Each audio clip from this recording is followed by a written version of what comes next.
کوئی آؤ علماء سے پوچھ لیں۔ الحمدللہ رب العالمین والصلاة والسلام علی سید المرسلین، اما بعد فاعوذ باللہ من الشیطان الرجیم، بسم اللہ الرحمن الرحیم۔ الصلاة والسلام علیک یا رسول اللہ وعلی آلک واصحابک یا حبیب اللہ۔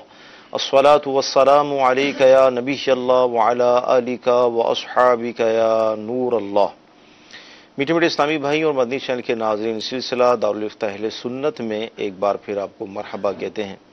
الحمدللہ عز و جل اس سلسلے کی برکت سے ہم بہت کچھ سیکھتے ہیں، ہمارے علم میں اضافہ ہوتا ہے، مختلف موضوعات پر کلام ہوتا ہے، اور آج بھی انشاءاللہ عز و جل ایسا ہی ہوگا۔ آپ سلسلے میں آخر تک شامل رہیں، آپ کی کالز SMS بھی شامل سلسلہ کریں گے۔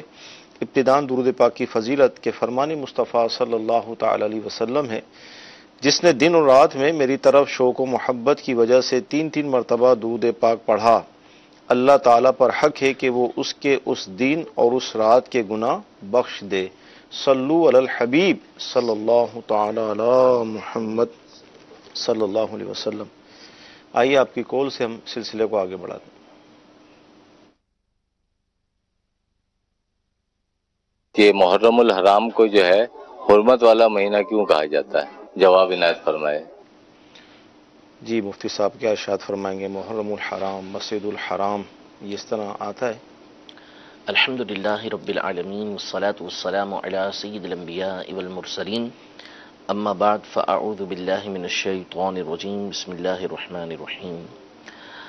پہلی بات تو یہ ہے کہ چونکہ قرآن مجید فرقان حمید میں اللہ تبارک و تعالی نے یہ ارشاد فرمایا کہ مہینوں کی گنتی اللہ کے نزدیک 12 ہے جب اس نے زمین و آسمان کو پیدا کیا۔ منہا اربعۃ حرم، ان میں سے 4 مہینے یہ حرمت والے ہیں۔ ٹھیک ہے، تو اللہ تبارک و تعالی نے خود یہ ارشاد فرمایا کہ 4 مہینے حرمت والے ہیں۔ پھر اس کی تشریح، اس کی شرح میں، اس کی تفسیر میں علماء نے وہ 4 مہینے بیان کیے کہ وہ 4 مہینے کون سے ہیں۔ تو ان میں سے 3 مہینے تو مسلسل ہیں، ٹھیک ہے، یعنی ذوالقعدہ، ذوالحجہ اور محرم الحرام، یہ حرمت والے مہینے ہیں، اور ایک منفرد ہے، علیحدہ ہے، یعنی رجب المرجب۔ یہ 4 مہینے حرمت والے مہینے کہلاتے ہیں، تو اس لیے محرم الحرام کو بھی حرمت والا مہینہ کہا جاتا ہے۔ دوسری بات یہ کہ حرمت کا جو لفظ ہے یہ چونکہ عربی لفظ ہے، اور عربی کے اندر جو حرمت کا معنی ہے یہ عظمت کے معنی میں آتا ہے، کہ کوئی چیز معظم ہو، کوئی چیز اہمیت والی ہو، تو اس کے لیے حرمت کا لفظ استعمال کیا جاتا ہے، یعنی اس کی بے توقیری نہ ہو، اس کی بے تعظیمی نہ ہو، اس لیے اس کو حرمت کہا جاتا ہے۔ یعنی حرمت عام طور پہ یہ حرام سے نکلا ہوا لفظ ہے، یا حرام حرمت سے نکلا ہے، تو چونکہ اس میں جو چیز حرام ہوتی ہے اس کے بندہ قریب نہیں جاتا، قریب جانا منع ہوتا ہے۔ تو ایک تو ہوتا ہے کہ اس کے حرام ہونے کی وجہ سے اس کے قریب نہ جانا، کہ اس کو بچنا ہے اس سے، اور ایک حرمت جو حرام کا معنی اس میں پایا جاتا ہے وہ یہ ہوتا ہے کہ جس طرح ایک حرام کردہ چیز سے ہم بچتے ہیں، تو اسی طرح حرمت والی جو جگہ، حرمت والا جو وقت ہے اس میں گناہوں سے اپنے آپ کو بچانا یہ زیادہ ضروری ہوتا ہے۔ تو حرمت کا ایک معنی تعظیم و تکریم ہے، تو اس لیے چونکہ محرم الحرام یہ وہ مہینہ ہے کہ جس کی تعظیم اور تکریم یہ اسلام کی آمد سے پہلے بھی ہوا کرتی تھی۔ یہ جو 4 مہینے ہیں یہ صرف اسلام کے اندر آ کے حرمت والے نہ ہوئے، بلکہ اسلام سے پہلے بھی ان کی حرمت تھی، اسلام نے آ کے ان کی حرمت کو مزید بڑھایا ہے۔ تو انہی میں سے چونکہ محرم الحرام ہے تو اس مہینے کی تعظیم و تکریم ہوتی ہے، اس کی حرمت ہوتی ہے، تو اس لیے اس کو محرم الحرام کہا جاتا ہے۔ جیسے آپ نے خود الفاظ استعمال کیا مسجد الحرام کا، تو اب یہ حرام جو مسجد الحرام کے اندر موجود ہے، ظاہر سی بات ہے اس میں کوئی حرام والی چیز تو ہے نہیں، صحیح، وہ تو عزت و تعظیم کے معنی میں ہے، اس لیے اس کو مسجد الحرام کہا جاتا ہے۔ تو محرم کو محرم الحرام کہنے کی وجہ یا حرمت والا مہینے کہنے کی وجہ اس کی تعظیم و تکریم، اللہ کی بارگاہ میں جو اس کا مقام و مرتبہ ہے دیگر مہینوں کے مقابلے میں، اس لیے اس کو حرمت والا مہینہ کہا جاتا ہے۔ اور یہ قاعدہ قانون ہے، اصول ہے، اللہ تبارک و تعالیٰ کا جو طریقہ ہے اس میں اگر ہم غور کریں گے تو ہمیں ہر چیز کے اندر جو ہے وہ قانون تفضیل ملے گا، یعنی اللہ تبارک و تعالی نے کسی نہ کسی چیز کو دوسری چیز کے اوپر فضیلت عطا فرمائی ہے. جی. آپ انسانوں کے اندر آئیں جو اللہ تبارک و تعالی کی مخلوقات میں سب سے اشرف ہے، سب سے عزت والی ہے، تو تمام کے تمام انسان جو ہیں وہ اللہ تبارک و تعالی نے برابر نہیں بنائے، بلکہ ان میں اللہ تبارک و تعالی نے دنیاوی اور دینی اعتبار سے تفاوت رکھا ہے، ان میں فرق رکھا ہوا ہے. بعض کو بعض پر اللہ تبارک و تعالی نے فضیلت عطا فرمائی. دینی اعتبار سے جو عام آدمی ہیں اس کے اوپر اللہ تبارک و تعالی نے نیک صالح آدمی کو فضیلت دی، علماء کو فضیلت دی، اولیاء کو فضیلت دی. ان کے اوپر اللہ تبارک و تعالی نے انبیاء کرام علیہم السلام کو فضیلت عطا فرمائی ہے. اسی طرح اگر آپ جگہوں کے اعتبار سے دیکھیں تو قانون تفضیل وہاں پر بھی جاری ہوتا ہے کہ اللہ تبارک و تعالی نے بعض مقامات کے اوپر فضیلت دی. جیسا کہ قرآن مجید فرقان حمید میں اللہ تبارک و تعالی نے بیت المقدس کی جو سرزمین ہے اس کے لیے ارض مقدسہ کا لفظ استعمال فرمایا کہ وہ تقدیس والی، اہمیت والی، عزت والی جگہ ہے. اسی طرح مسجد الحرام ہے، مدینہ منورہ ہے. یہ وہ مقامات ہیں کہ جن کو اللہ تبارک و تعالی نے دیگر مقامات کے اوپر فضیلت عطا فرمائی ہے. یہی معاملہ اوقات کے اندر ہے، دن کے اندر ہے، ایام کے اندر ہے کہ اللہ تبارک و تعالی نے مختلف اوقات کو مختلف دوسرے اوقات کے اوپر، دوسرے ٹائمز کے اوپر جو ہے اللہ تبارک و تعالی نے فضیلت عطا کی ہے. یعنی رات کا پچھلا پہر بالکل آخر میں جس میں اللہ تبارک و تعالی سے دعا کی جاتی ہے، وہ بڑی اہمیت کا حامل ہوتا ہے کہ اس میں دعا قبول ہوتی ہے اور اس کی ایک فضیلت موجود ہے. اسی طرح جو ہے وہ جمعے کا دن ہے تو جمعے کے دن کو اللہ تبارک و تعالی نے دیگر دنوں کے اوپر فضیلت عطا فرمائی. اسی طرح مہینوں کے اندر آپ آ جائیں تو رمضان المبارک ہے، اللہ نے دیگر مہینوں پر اس کو فضیلت عطا فرمائی. ربیع الاول ہے، اس کو اللہ تبارک و تعالی نے دیگر مہینوں پر فضیلت عطا فرمائی. یوں ہی حرمت والے یہ 4 مہینے ہیں کہ جن کو اللہ تبارک و تعالی نے دیگر مہینوں کے اوپر فضیلت عطا فرمائی ہے. اس لیے چونکہ یہ دیگر مہینوں کے اوپر فضیلت رکھتے ہیں، فوقیت رکھتے ہیں، اس بنیاد پر ان کو حرمت والا مہینہ کہا جاتا ہے. اچھا، جیسے حرمت کا آپ نے بہت اچھا معنی یہاں پر بیان فرمایا، اسی آیت کے اندر آگے یہ بھی ہے کہ ان مہینوں میں اپنی جانوں پر ظلم نہ کرو. اچھا، پھر ہم اسلام سے پہلے دیکھتے ہیں کہ اسلام سے پہلے جو طبقہ تھا وہ اس مہینے کا ادب کیا کرتا تھا، جنگ و جدل آپس میں نہیں ہوا کرتی تھی. لیکن آج وہ صورتیں ہمیں نظر نہیں آتی اس حوالے سے ادب کی، احترام کی. یہ دعوت اسلامی کا مدنی ماحول ہے جس میں ہم اس طرح کی گفتگو کر رہے ہیں اور سارا سلسلہ. تو اس حوالے سے کیا فرمائیں گے کہ اپنی جان پر ظلم نہ کرو، جو یہ فرمایا گیا اس سے کیا مراد ہے اور ہمیں کیا کرنا چاہیے؟ دیکھیں، جو کفار کا اس کا احترام کرنا تھا وہ ایک الگ انداز تھا. وہ تو اپنی خواہش نفسانی کے پیروکار تھے، اسی کے پیچھے چلتے تھے، اپنے نفس کے پیچھے. وہ جو تعظیم بھی کرتے تھے تو ان کا اپنا ہی انوکھا انداز ہوتا تھا. اب مثال کے طور پہ ان کے یہاں پر ان 4 مہینوں کے اندر جنگ و جدل کی حرمت تھی کہ ان میں نہ کرے، نہیں کیا جائے گا. لیکن مثال کے طور پر جو محرم سے پہلا مہینہ ہے، شوال کا مہینہ ہے، مثال کے طور پر ذی القعدہ سے پہلے، اس میں ان کی جنگ چل رہی ہے، آپس میں لڑ رہے ہیں. تو اب جو شوال کا مہینہ ہے جو ذی القعدہ سے پہلے ہے، تو شوال کا مہینہ ختم ہوگا، جیسے ہی ذی القعدہ شروع ہوگا انہوں نے جنگ کو بند کر دینا ہے. لیکن ان کا یہ انداز نہیں ہوتا تھا. یہ کرتے یہ تھے کہ جیسے ہی 30 دن پورے ہوئے شوال المکرم کے اور ابھی جنگ ختم نہیں ہوئی، چل رہی ہے، تو یہ کہتے تھے کہ یہ مہینہ ہم نے 30 کی جگہ 35 کا کر دیا ہے، اللہ اس مہینے کو آگے بڑھا دیا ہے. تو یہ اپنی خواہشیں کرتے تھے. اسی لیے نبی کریم صلی اللہ تعالی علیہ وآلہ وسلم نے جب خطبہ فرمایا حجۃ الوداع کے موقع پر، تو آپ نے یہ فرمایا کہ زمانہ گھوم کر اپنی جگہ پر آ چکا ہے. ٹھیک ہے، یعنی یہ جو بڑھاتے رہے نا 5 دن 10 دن، نسی کا تذکرہ قرآن پاک میں موجود ہے، انما النسی وزیادۃ فی الکفر، کہ یہ نسی جو ہے یہ دنوں کا بڑھانا ہی ہے. تو یہ دنوں کو بڑھاتے رہتے تھے یہاں تک کہ اتنا بڑھا دیے کہ 1 سال پورا ہو گیا اس کے اندر.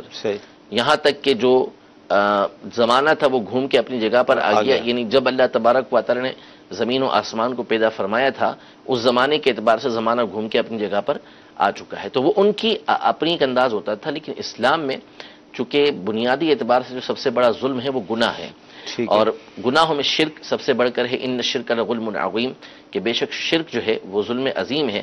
گناہوں کو بھی ظلم کہا جاتا ہے. تو اپنی جانوں پر ہم نے ظلم نہیں کرنا، یعنی گناہ نہیں کرنے. اور یہ قاعدہ ہے، مولا علی قاری رحمۃ اللہ تعالی علیہ نے یہ ارشاد فرمایا ہے کہ جو جگہ ہوتی ہیں، جو وقت ہوتا ہے، اس کے اعتبار سے گناہ کی جو یعنی نحوست ہوتی ہے یا گناہ کے اوپر جو وعید ہوتی ہے وہ بڑھ جاتی ہے. جس طرح نیکیوں کا معاملہ ہوتا ہے کہ وقت اور جگہ کے اعتبار سے نیکیوں کا ثواب بڑھ جاتا ہے، تو اسی طرح گناہ کی جو قباحت ہے وہ وقت اور جگہ کے اعتبار سے بڑھ جاتی ہے. تو حرمت والے مہینے کے اندر گناہ کرنا یہ بنسبت دیگر مہینوں کے مقابلے میں زیادہ سخت ہے. اسی طرح کسی مقدس مقام کے اوپر گناہ کرنا یہ دیگر مقامات کے مقابلے میں سخت ہے. تو حرمت والے مہینے کے اندر بہت ضروری ہے کہ بندہ اپنے آپ کو گناہوں سے بچائے، اور ایسا گناہوں سے بچائے کہ پھر اس کی برکت سے ساری زندگی اپنے آپ کو گناہوں سے بچا کر ہی رکھے. مدنی چینل کے ناظرین، مفتی صاحب نے محرم الحرام کہنے کی جو وجہ تھی تفصیلی اس کا ہمیں جواب عطا فرمایا. مزید انشاءاللہ گفتگو جاری رہے گی اور آپ کی کالس اور شامل کرتے ہیں.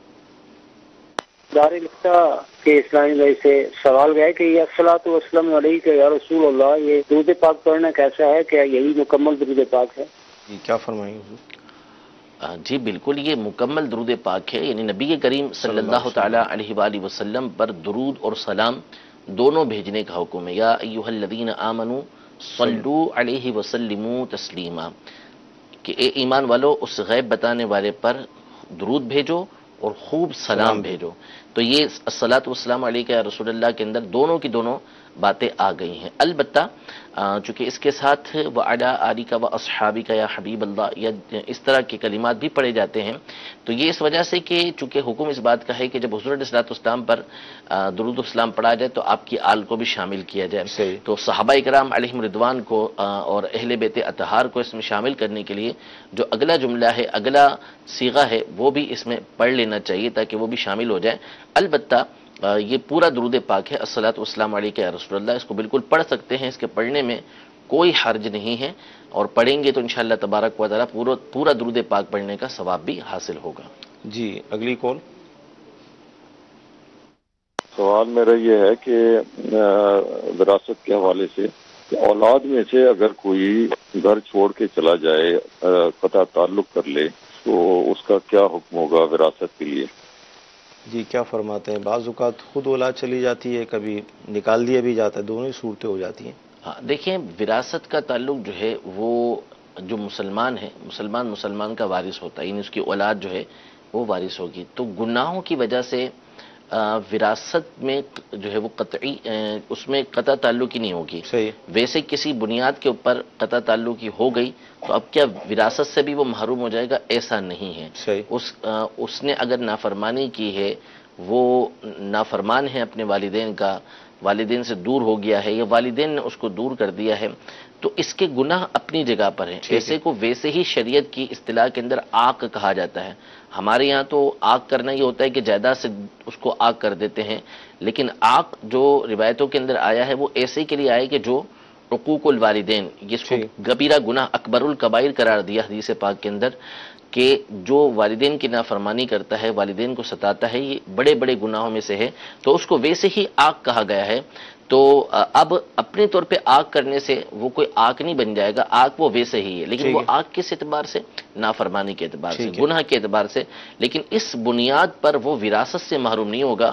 اگر ماں باپ کے انتقال کے وقت ان کی جائیداد موجود ہے اور یہ بھی زندہ ہے، تو اس صورت میں جو وراثت میں دیگر بچوں کا حق بنے گا، اسی طرح اس کا بھی حق بنے گا. لیکن بہرحال اس کی تمام کی جو صورتیں ہوتی ہیں وہ مختلف ہوا کرتی ہیں. یہ تو جنرل آپ کو ایک جواب دیا گیا. باقی جب بھی کسی کی وراثت کا معاملہ پیش آئے گا تو یہ ایٹ اے ٹائم ہی ہوگا کہ کیا اس وقت کی صورتحال ہے، کیا کنڈیشن ہے، اس کو دیکھا جائے گا، اسی کے مطابق فیصلہ کیا جائے گا کہ کس کا کتنا حصہ بن رہا ہے. جو شریعت کی طرف سے مقرر ہے اسی کے اعتبار سے اس کو حصہ دیا جائے گا. لیکن بہرحال وراثت اپنے طور پہ کوئی تقسیم نہیں کرے گا. وہ جو علماء ہیں، جو مفتیان کرام ہیں، انہی کے پاس آ کے وراثت کے مسئلے حل کروائے جائیں گے. مدنی چینل کے ناظرین، آپ کے ایس ایم ایس بھی ہمیں موصول ہو رہے ہیں. آئیے چند ایس ایم ایس شامل کرتے ہیں. کیا محرم الحرام میں نیا کپڑا پہن سکتے ہیں اور گوشت وغیرہ کھانا کیسا ہے؟ محرم الحرام میں نیا کپڑا پہننے میں کوئی ممانعت نہیں ہے، پہنا جا سکتا ہے، کیونکہ جو غم ہے وہ ہماری شریعت کے اندر فقط 3 دن کا ہے. سوگ جو منایا جاتا ہے وہ 3 دن کا ہوتا ہے، اور عورت جس کے شوہر کا انتقال ہو جائے اس کے لیے حکم یہ ہے کہ وہ 4 مہینے 10 دن تک سوگ منائے گی، باقی اس کے علاوہ 3 دن سے زیادہ سوگ نہیں منایا جائے گا۔ تو نیا کپڑا پہننا یہ محرم کے اندر کوئی حرج نہیں ہے، پہنا جا سکتا ہے۔ اور گوشت کھانا تو جو بھی حلال چیز ہے، حلال طیب پاک چیز ہے، محرم الحرام کے اندر بھی وہ کھائی جا سکتی ہے، اس میں کوئی حرج نہیں ہے۔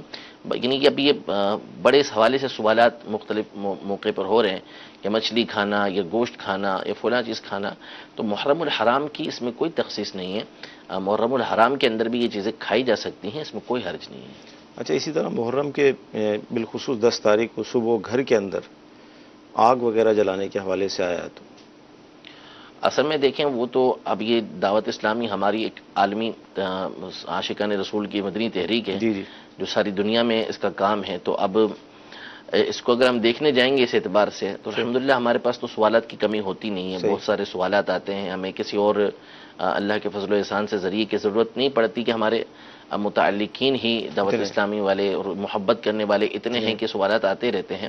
تو اس طرح کے معاملات کو اگر دیکھا جائے گا، آگ جلانا یا فلاں کام یا فلاں کام، تو جیسا جہاں کا ایک رواج ہوگا اور وہاں ان کے درمیان جو باتیں مشہور ہوں گی اس کے اعتبار سے باتیں تو آتی ہی رہتی ہیں۔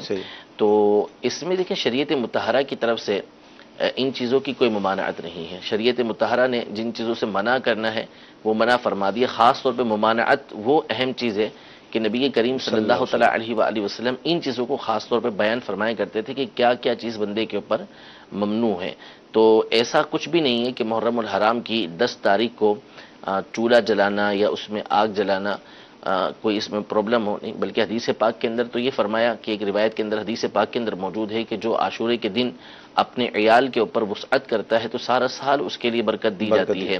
تو ظاہر سی بات ہے وہ کیسے وسعت کی جائے گی، اس کی ایک صورت یہی ہے کہ دسترخوان وسیع کیا جائے، مختلف قسم کے کھانے اپنے اہل و عیال کو دیے جائے، تو وہ چولہے پر ہی پکیں گے، برف پر تو نہیں پکیں گے، لہذا چولہا جلانے میں کوئی حرج نہیں ہے، جلایا جا سکتا ہے۔ جی مزید ایسے میں شامل کریں گے، آئیے آپ کی کورس لیتے ہیں۔ نوید بات کروں، میرا کائنڈلی سوال یہ ہے کہ نارمل جس طرح یہ ہے عقیقہ ہے، یہ سنت ہے ہماری شریعت کے مطابق، تو یہ کیا اس کے بارے میں ایک تو کائنڈلی عقیقہ کے بارے میں بتا دیں، دوسرا جو امپورٹنٹ اس میں کوشچن ہے وہ یہ ہے کہ جس طرح ہماری ادھر نارمل بات جاری ہے کہ 7 دن کے اندر اندر جو ہے نا بچی کی پیدائش کے 7 دن کے اندر اندر اس کو کرنا وہ بہتر ہے۔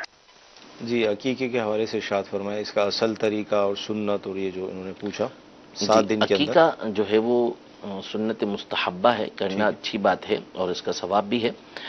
نبی کریم صلی اللہ علیہ وآلہ وسلم نے بھی حسنین کریمین کا عقیقہ فرمایا تھا، تو جس کے پاس استطاعت ہے اس کو عقیقہ یہ کرنا چاہیے۔ اس کی صورت یہ ہے کہ بچے کی جب پیدائش ہوتی ہے تو لڑکے کے لیے جو بہتر ہے وہ یہ ہے کہ 2 بکرے اس کی طرف سے کیے جائیں، اور لڑکی کی طرف سے جو بہتر ہے وہ یہ ہے کہ 1 بکری کی جائے۔ لیکن اگر لڑکے کی طرف سے 1 بکرا یا 1 بکری یا 2 بکریاں بھی کر لی تو کوئی مسئلہ نہیں۔ اسی طرح لڑکی کی طرف سے بکرے کی قربانی کر لی، عقیقہ کر لیا، تو اس میں کوئی حرج نہیں ہے، یہ وسعت شریعت کی طرف سے دی گئی ہے۔ تو پہلی بات تو یہ کہ عقیقے کے اندر 1 بکرا جو ہے وہ قربان کرنا ہوتا ہے، 1 حصہ اس کے اندر قربانی کا ہونا یہ ضروری ہے۔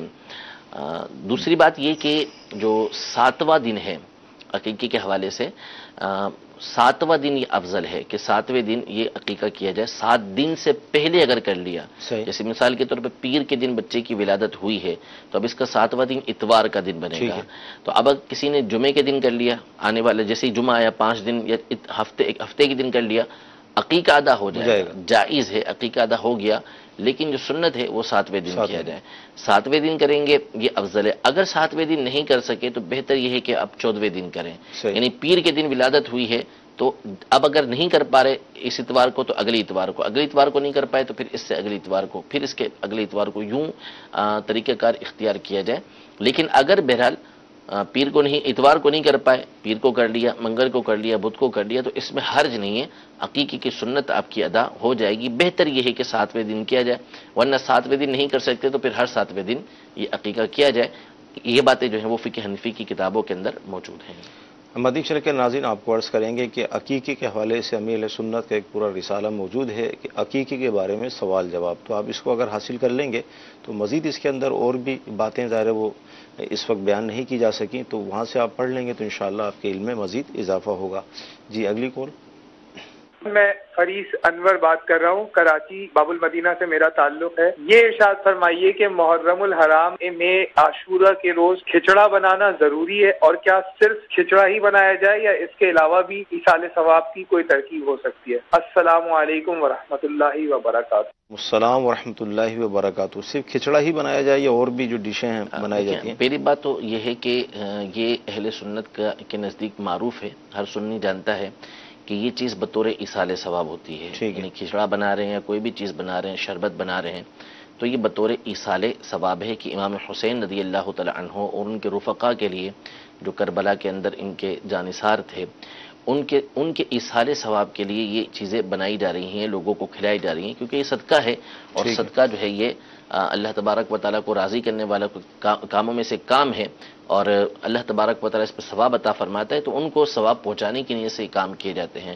اور ایصال ثواب کے حوالے سے ہمارے علماء واضح طور پر یہ لکھ چکے ہیں کہ ایصال ثواب یہ سنت ہے، کرنا سنت، یعنی مطلق ایصال ثواب یہ سنت ہے، اور اسی کی اس کا ایک طریقہ بھی ہے، محرم الحرام میں جو ہے وہ کھچڑا وغیرہ بنانا لے لیں، تو محرم الحرام جو ہے ایصال ثواب جو ہے یہ سنت ہے، اور یہ واجب یا فرض نہیں ہے، سنت موقدہ بھی نہیں ہے، واجب یا فرض نہیں ہے کہ اس کے نہ کرنے کی وجہ سے کوئی گناہگار ہو، ایسا نہیں ہے، بلکہ اسے کریں گے تو ثواب ملے گا، نہیں کریں گے تو گناہ نہیں ملے گا۔ اسی طرح ایصال ثواب کے حوالے سے ہمارے علماء یہ واضح کر چکے کہ نہ اس میں کسی دن کو معین کرنا ضروری ہے، نہ کسی چیز کو معین کرنا ضروری ہے کہ آپ اسی دن کریں گے اور اسی چیز پر کریں گے، ایسا نہیں ہے۔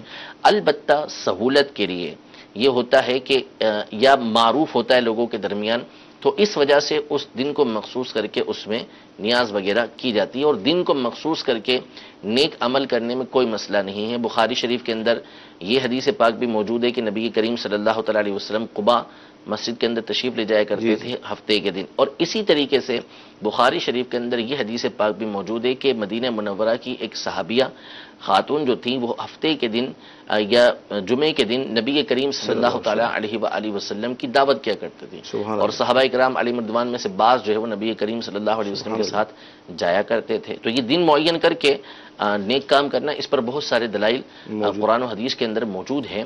تو یہ جو دن معین کر لیا جاتا ہے، اس میں وجہ یہ ہوتی ہے کہ سہولت رہتی ہے، آسانی رہتی ہے۔ دوسرا، چیزیں معین کرنا یہ فرض و واجب نہیں ہے، لیکن ایک چونکہ مسلمانوں میں طریقہ ہوتا ہے کہ اس دن اس طرح کی چیز بناتے ہیں، ایک مشہور و معروف طریقہ کار ہوتا ہے، تو اس کو اختیار کرنے میں کوئی حرج نہیں ہے، کیونکہ کوئی بھی اس کو واجب نہیں سمجھے گا۔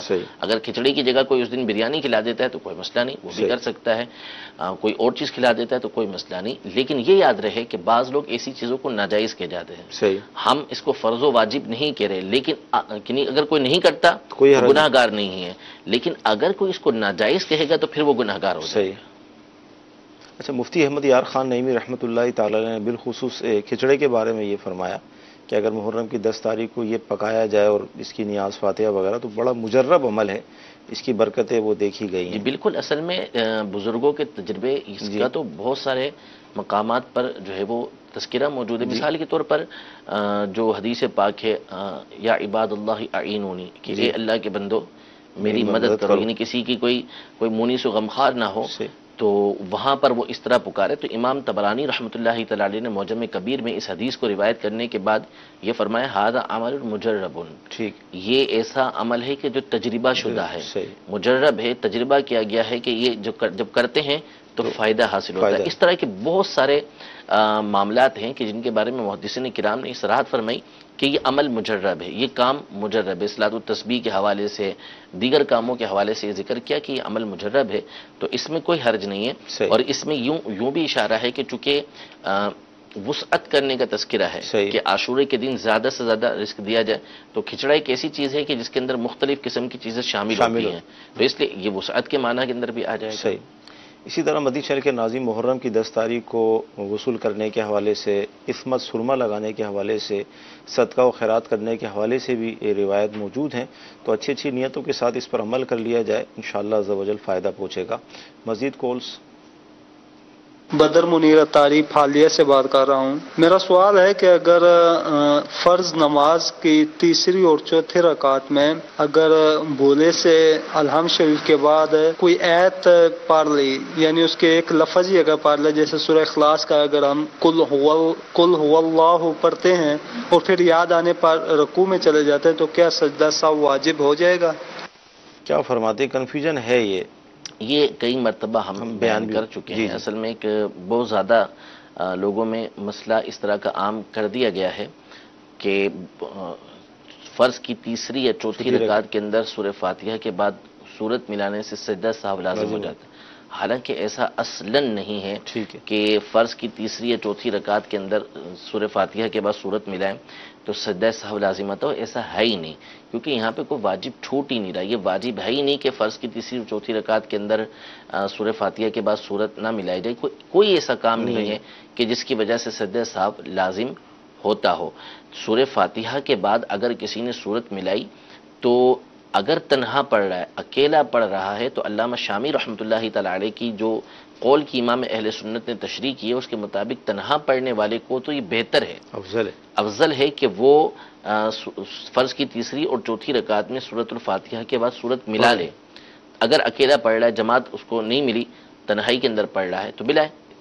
جو اسلامی بہنیں ہیں وہ پڑھتی ہیں تو وہ تنہائی پڑھتی ہیں تو وہ ملائیں، تو اس میں کوئی حرج نہیں ہے۔ البتہ امام کے لیے علماء نے یہ لکھا کہ چونکہ امام کو حکم یہ ہے کہ وہ لوگوں کو تخفیف کے ساتھ نماز پڑھائے گا اور فرض کی تیسری چوتھی رکعت میں فقط وہ سورۃ الفاتحہ پڑھے گا، اس کے بعد وہ سورت نہ ملائے۔ اگر سورت ملانے کی وجہ سے مقتدیوں کے اوپر، پیچھے جو نماز پڑھ رہے ہیں ان کے اوپر گرانی ہوتی ہے، ان کو بھاری لگتا ہے، تو اس کو حکم ہے، سخت حکم ہے اس کے لیے، کہ حرمت والا حکم ہے کہ اس کو وہ فوراً رکوع کرے، وہ سورت نہ ملائے۔ لیکن اگر اس نے بھی سورت ملا لی تو اس صورت میں سجدہ سہو لازم نہیں ہوگا، سجدہ سہو اس پر بھی لازم نہیں آئے گا۔ تو لہذا یہ جو قل هو اللہ احد پڑھ لیا تو اس کی وجہ سے سجدہ سہو لازم ہوتا ہی نہیں تھا، اور آپ آگے پوری صورت مکمل کر کے پھر رکوع کے اندر چلے جائیں۔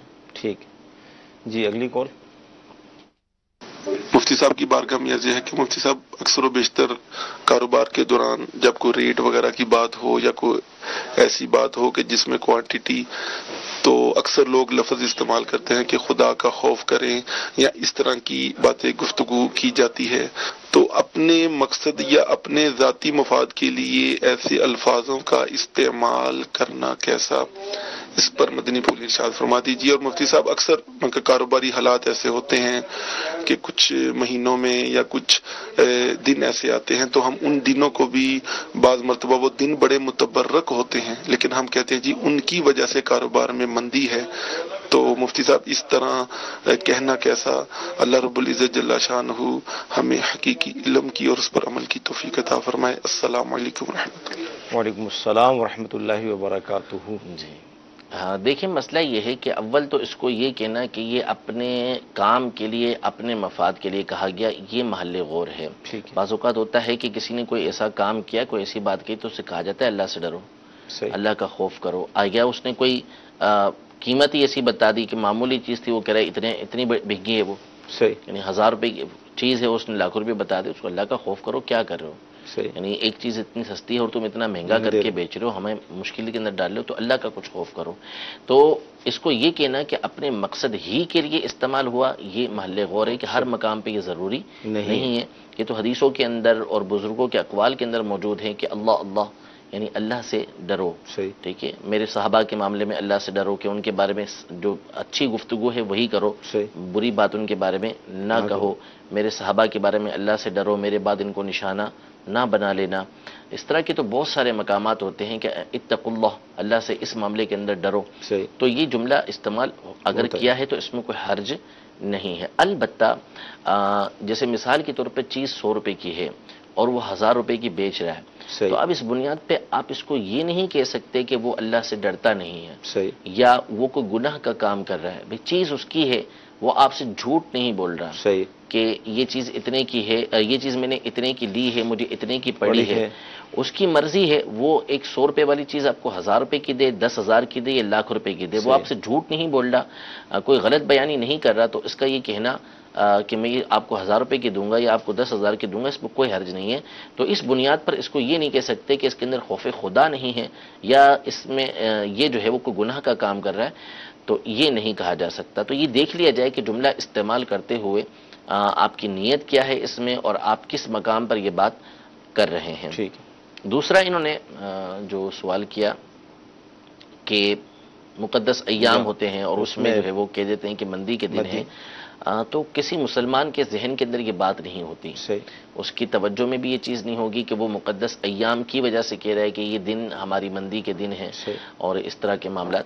تو مقدس ایام کی توہین یا ان کی جو ہے وہ عدم تکریم و تعظیم، یہ اس کا مقصود نہیں ہوتا، وہ فقط بتانا ہوتا ہے کہ جیسے محرم کا مہینہ ہے، اس میں کاروبار سست ہوتا ہے، کاروبار نہیں چلتا اس میں زیادہ، کیونکہ ایام ہی ایسے ہوتے ہیں۔ تو اب اگر کوئی کہتا ہے کہ ان ایام میں ہمارا کاروبار مندی والا ہے یا کاروبار ٹھنڈا پڑا ہوا ہے ان ایام کے اندر، تو اس کی ذہن میں یہ تصور بھی نہیں ہوتا کہ وہ محرم کی اہمیت کو کچھ کم کر رہا ہے، بلکہ وہ فقط بتانا چاہتا ہے کہ ان دنوں میں کاروبار نہیں چلتا۔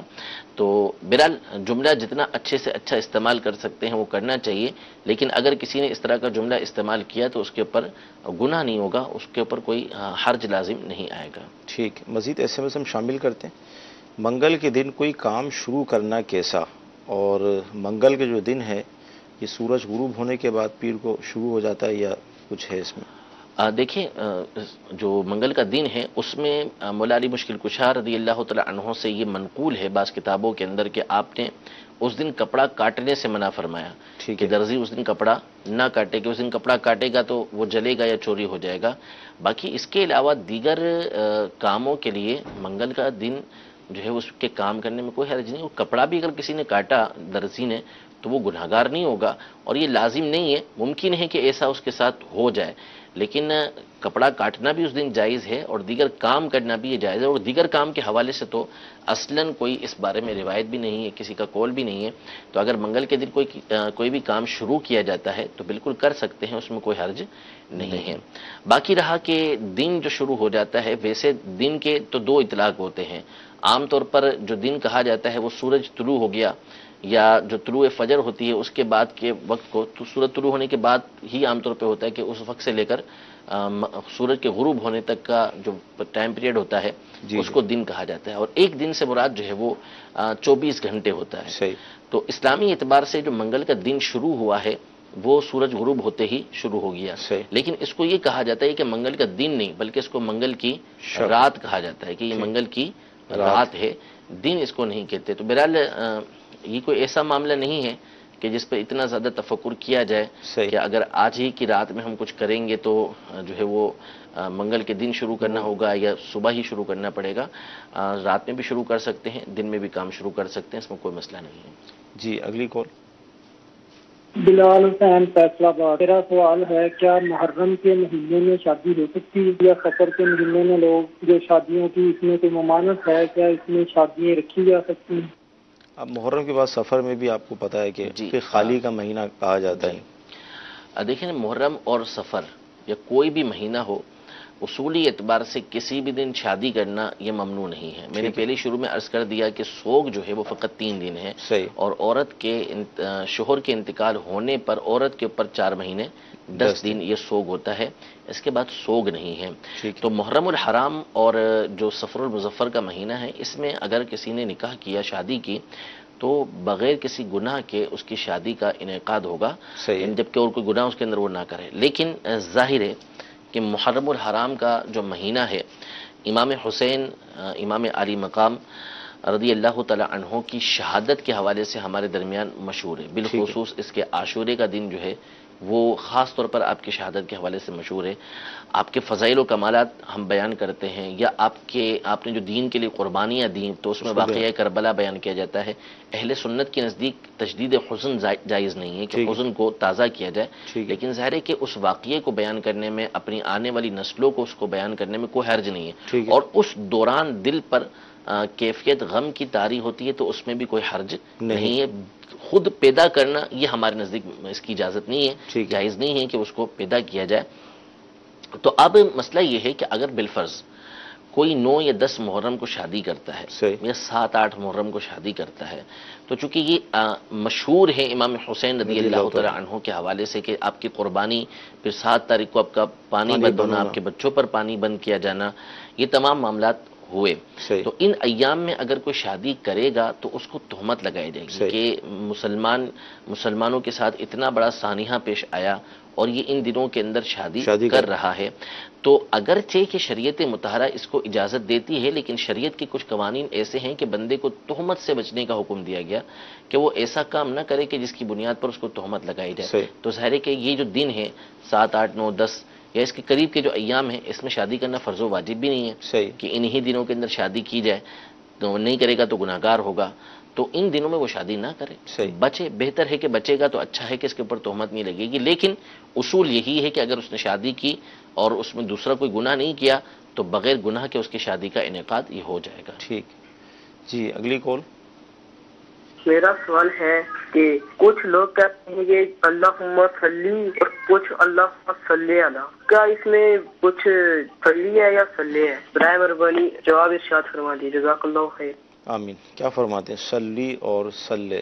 دیکھیں مسئلہ یہ ہے کہ یہ ہے عربی لفظ ہے اللہم صلی وسلم علی سیدنا محمد، کہ ہمارے آقا و مولا محمد صلی اللہ علیہ وسلم پر درود و سلام اے اللہ بھیج. تو عربی تلفظ جو ہے وہ اللہم صلی، یعنی لام کے نیچے زیر ہے. اور اردو میں جب اس کو ہمارے یہاں پڑھا جاتا ہے تو اس میں صلی کی جگہ صلی پڑھ دیتے ہیں. تو عربی زبان، چونکہ ہم عربی میں درود پاک پڑھ رہے ہیں، ہم اردو میں درود پاک نہیں پڑھ رہے، تو جو عربی تلفظ ہے، جو عربی طریقہ کار ہے، معروف طریقہ کار ہے، عربی کا معروف پڑھنے کا طریقہ وہ صلی وسلم ہے. یعنی اللہم صلی علی سیدنا محمد، صلی علی سیدنا محمد نہیں ہے. ہمارے یہاں یہ عام مروج ہے. یہاں پر یہ قرآن اور حدیث کا فرق تو نہیں آتا؟ نہیں آتا ہے، وہ ایک الگ چیز ہے. قرآن میں تو مجہول پڑھنا یہ بہت سخت حکم ہے، اس کا تو تحریف کی صورتیں بنتی ہیں لفظی اعتبار سے. لیکن جو اوراد و وظائف ہیں اس میں بھی حکم یہی ہے کہ جو معروف طریقہ کار ہے اسی کے طریقے سے پڑھا جائے، اس میں تغیر و تبدل نہ کیا جائے. تو یہ جو مختلف اعراب تبدیل کر دیتے ہیں، یا شکورو یا نورو، تو یہ نہیں پڑھیں گے. امیر علیہ سنت نے بھی اس پر تنبیہ فرمائی، یعنی کہ یا نورو نہیں یا نورو وغیرہ پڑھا جائے. تو چونکہ ایک زبان پہ چڑھا ہوا ہوتا ہے، تو اس میں یہ ہے کہ اس کو یہ نہیں کہیں گے کہ اس نے کوئی گناہ کا کام کیا، لیکن کرنا یہ درست نہیں ہے کہ یا نورو ہی پڑھا جائے گا، یا غفورو ہی پڑھا جائے گا، یا شکورو ہی پڑھا جائے گا، یہ رو نہیں پڑھا جائے گا. اسی طرح جو بھی اعراب ہیں عربی انداز میں ہی اس کو ادا کریں گے، کیونکہ ہم اس کو عربی کے اندر پڑھ رہے ہیں، نہ کہ ہم اس کو اردو یا کسی اور زبان میں پڑھ رہے ہوں. ٹھیک ہے. بنت محمد انور ہیں، یہ پوچھنا چاہ رہی ہیں کہ عقیقے میں جو تحائف، لفافے اور تحفے وغیرہ ملتے ہیں تو یہ لینا کیسا؟ دیکھیں اس کی مختلف صورتیں ہوتی ہیں. لینا کیسا؟